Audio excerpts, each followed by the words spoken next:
participation. Yes, inclusion is very important.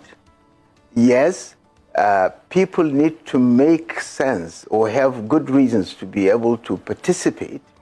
But I think what has happened in the last 25 years is the fact that we have tried these kind of models of North and South and this and that, and the country is only going down the drain. So I think it is time to start a new conversation, to start rethinking how can we have democracy with development.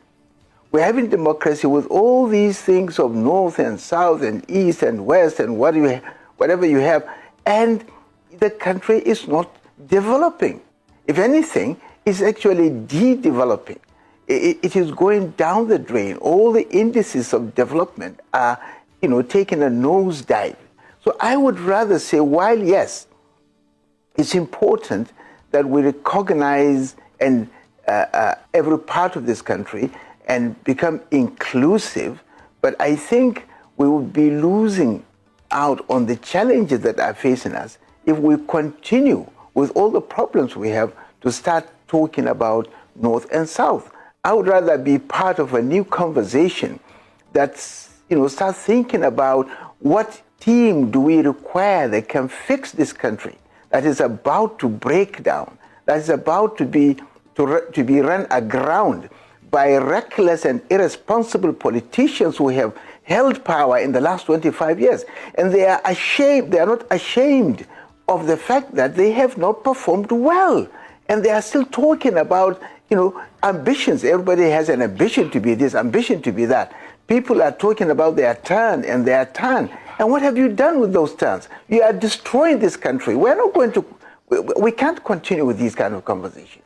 Yes, like I said, we have to recognize everybody, we have to include everybody, we have to consult, but this should not deteriorate to a level where we start looking at turn-by-turn kind of presidency, or we start looking at this, or become fixated with this formula of North and South, and some people say, oh, this tribe has not had its chance, so they have to have their chance. Okay, those tribes who have had their chance, what have they done?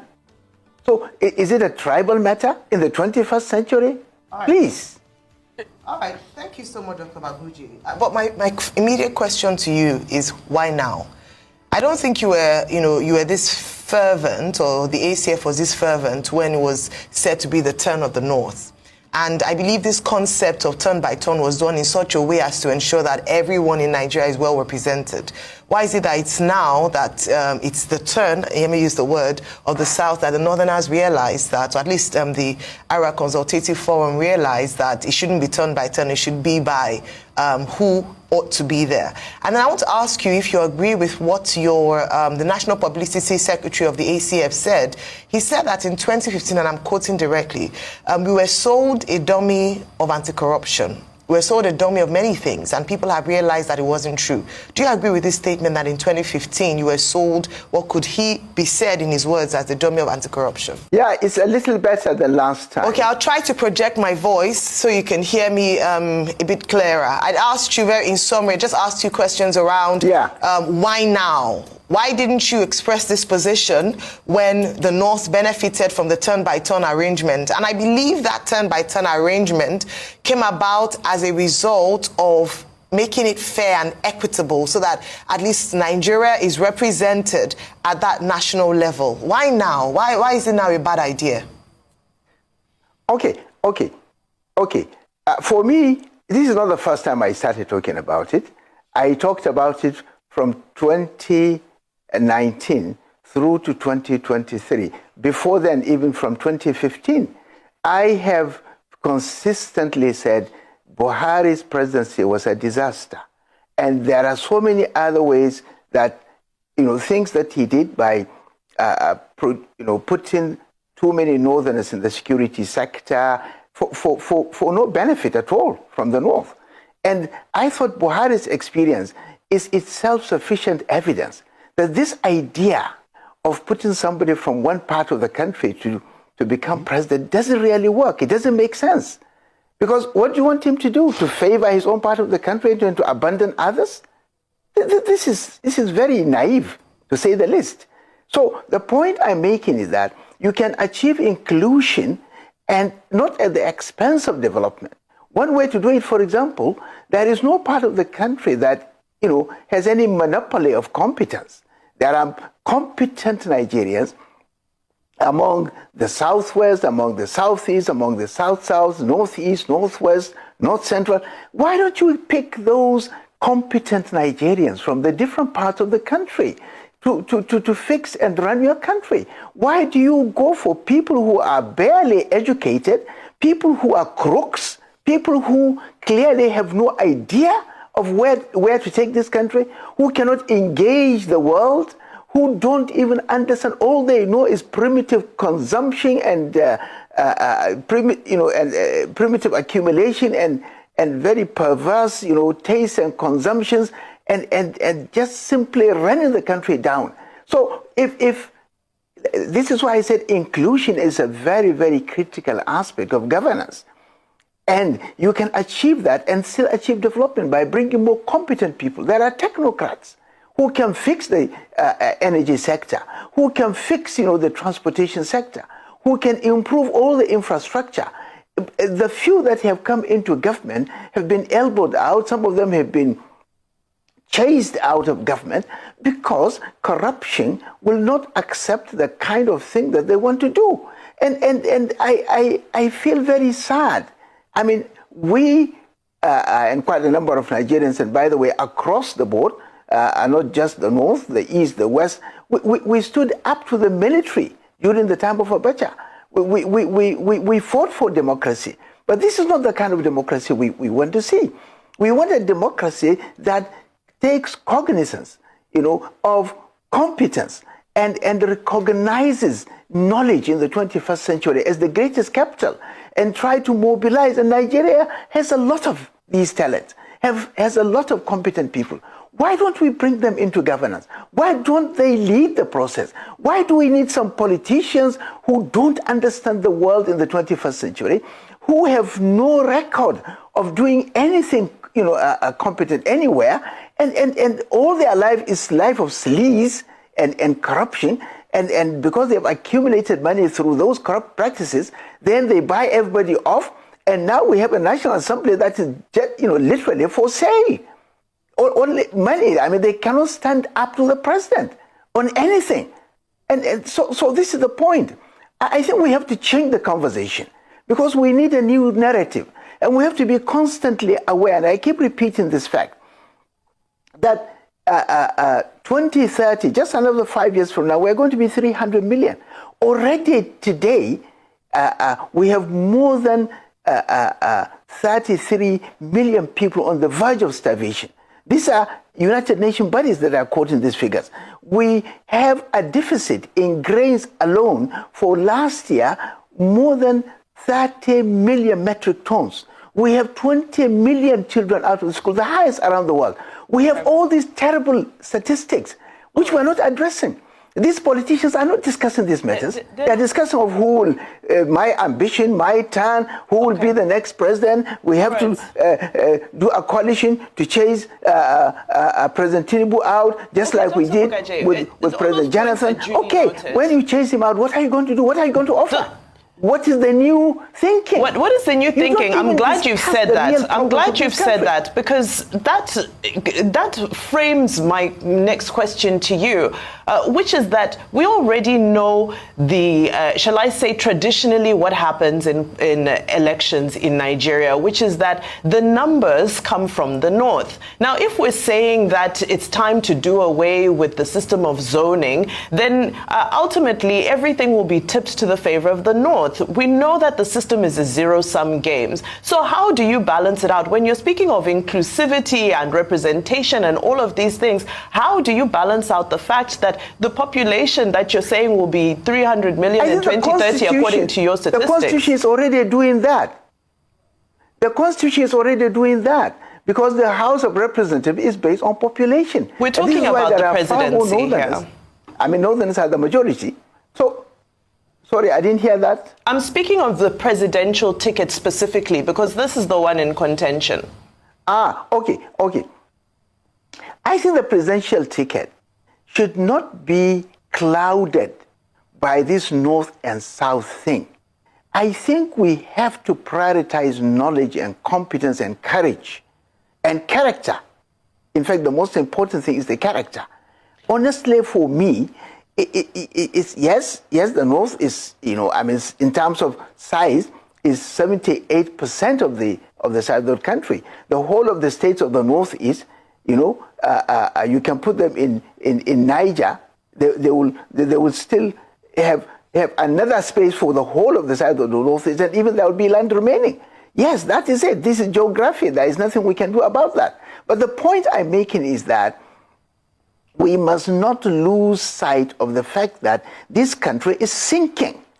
And if we continue with that kind of North and South thing, then we lose sight of the fact that this country cannot develop. And I think we need to change the conversation. Now, in doing so, yes, the votes come from the North. I mean, President TINIBU got over 60% of his votes, from the North. Okay, doctor, and all the policies that he's... Yes. Doctor, sir, if it was a Northerner that was president, would you be talking this way? And I ask for a reason.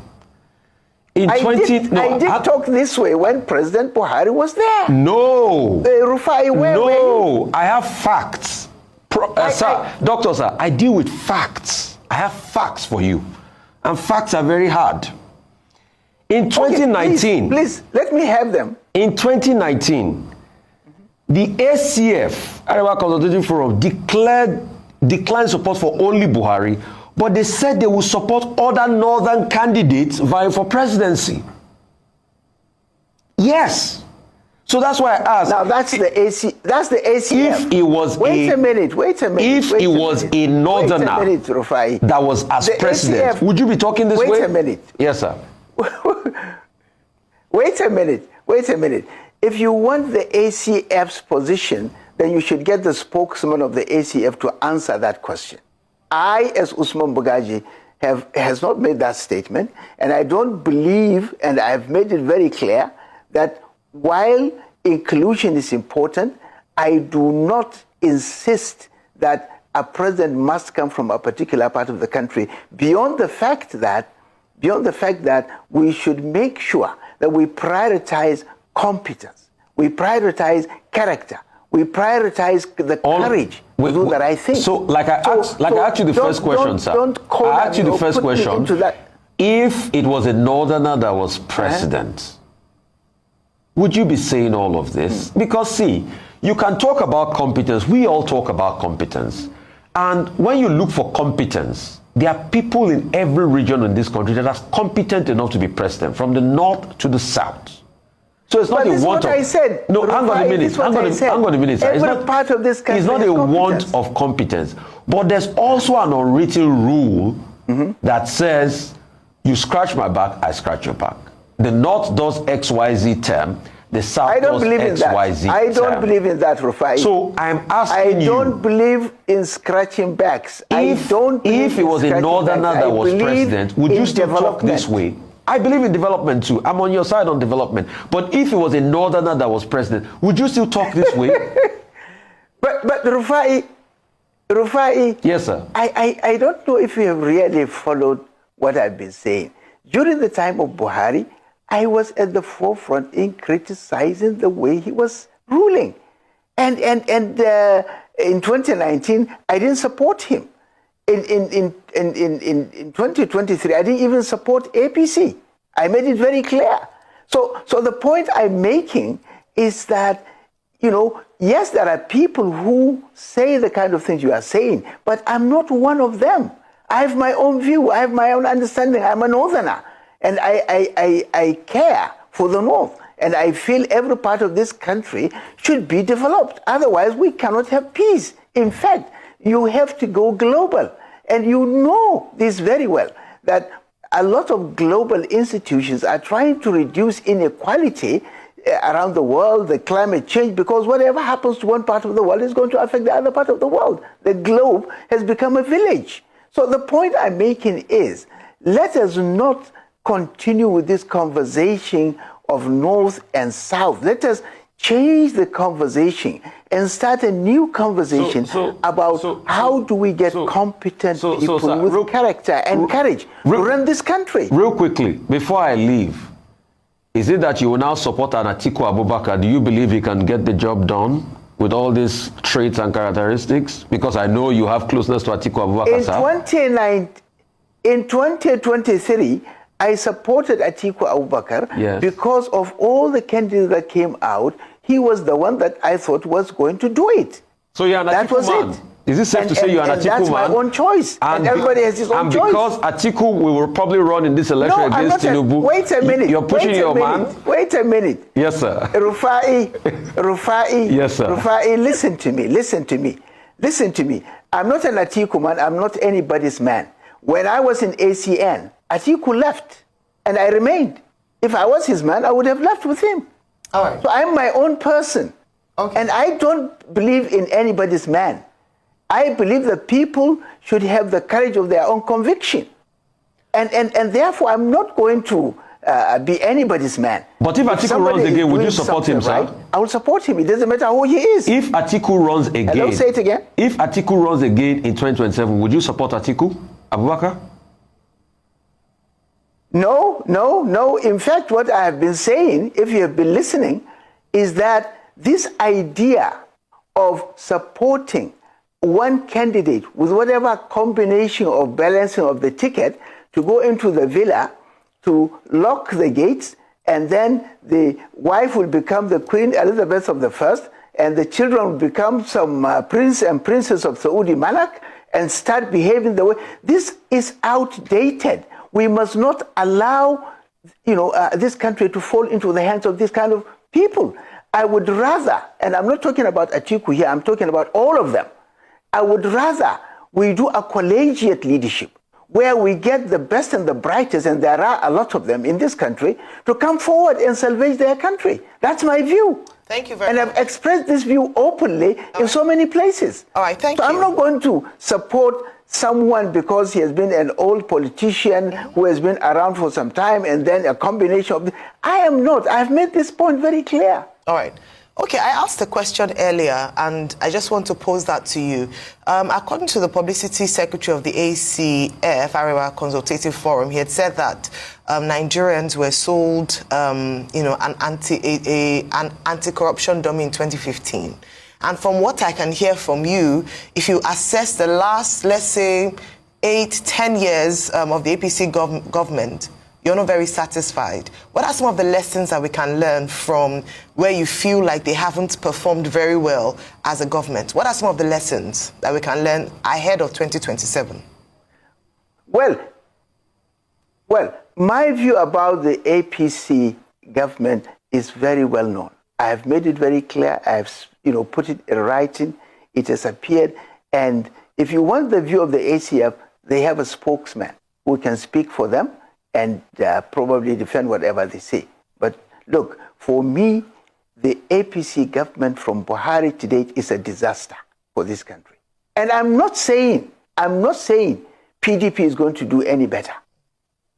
In fact, at the moment, and I've said this severally, the APCs, the PDPs, the ABGAs, the Labours, I don't trust any of these political parties as they stand at the moment. I don't. And what I would want, what I think will work for Nigeria is, like I said, a collegiate leadership made of the best and the brightest. And we did attempt to do that. If you remember, we launched a platform called Rescue Nigeria Project. Ituaho Egadalo was part of it. Pato Tomi was part of it. Tairu Jiga and a number of other people. What we were trying to do then, and we have not given up, is to get some of the best and the brightest people who can really, fix the problems of this country.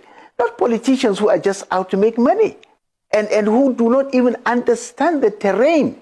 They are oblivious of what is happening around the world. Okay. And therefore, they don't read books, they don't engage in debates, they don't share information around the world, and they are fixated in how do they distribute rice to these poor ordinary Nigerians who have no idea what is happening, so that they can get to the offices, interject steal at more this money, point. build more houses. Yes. This is the kind of thing that we want to get away from. Your point is duly noted. Let me interject at this point. I want to speak to the phenomenon of incumbency, because earlier in the week we heard a commentary from former Governor El Rufai where he was saying that he thinks President Tinubu will get the good luck Jonathan treatment.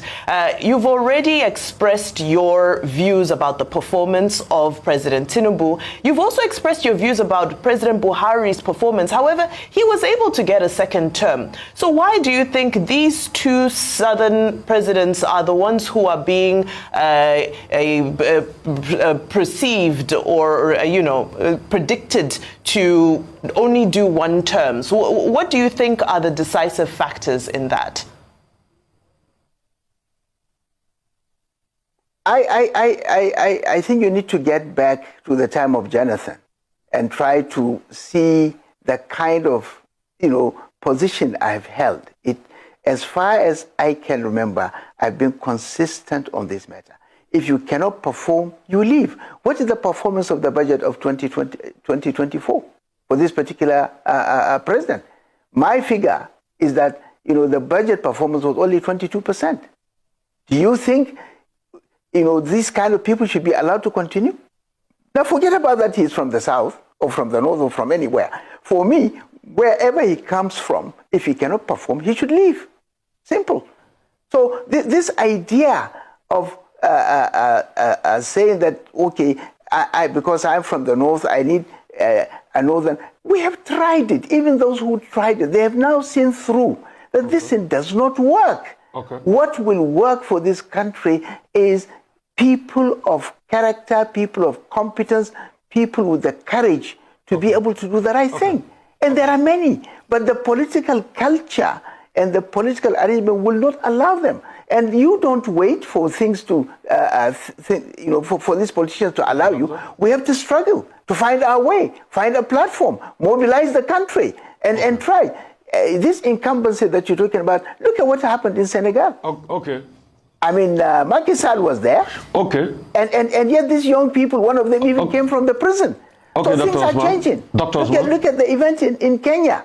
Dr. So Osman, these things are, the dynamics are different. Dr. Osman, as we wrap up, if you had not supported Atiku in the last election, who would you have supported next?